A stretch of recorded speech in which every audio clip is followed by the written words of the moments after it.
Trala a satisfacción inicial ante os resultados obtidos polo Noia, que se traduciron nun incremento de preto de 200 votos, aínda que non de concelleiros, toca agora iniciar os contactos con outros grupos de cara a formar goberno. Polo momento xa mantiveron as primeiras conversas co PP, partido co que actualmente gobernan en coalición, e que precisarían do apoio dos independentes para manter a Santiago Freire na alcaldía. E agora temos unha pequena toma de contacto co Partido Popular, xa que eu creo que, por respeto ao grupo co que estamos gobernando, ainda que estamos en funcións, vamos ter unha toma de contacto tamén co Partido Socialista a finales de semana, porque así non lo fixeron chegar, e creo que o que temos que facer é escoitar a todo o mundo como partido de centro, e por respeto sobre todo. E nós o que si temos claro é que de un lado ou do outro vamos a mirar os mellor interés que teña para a Noia, e tamén, lóxicamente, temos que mirar polos intereses de futuro dun partido pequeno que está loitando sempre contra dous xigantes mediáticos como é o Partido Socialista e o Partido Popular, non? Entonces,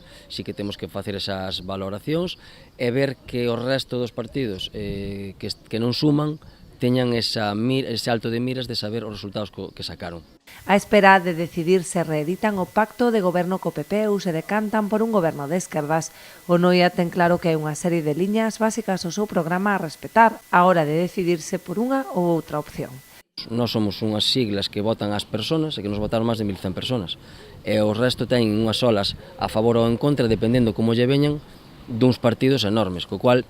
a convivencia é importante, pero os obxectivos van a ser como entre 6 e 8 puntos que vai marcar o Noia, que ten que ver co traballo, ca ría, ca mina, 8 puntos que van a ser totalmente claves, que para nós vai a ser onde nos van a ir para un sitio ou para outro. Tras escoitar a todos os grupos, será a Asamblea quen decida finalmente se dan continuidade ao actual goberno ou apostan por un goberno a 4, opción que semella máis improbable.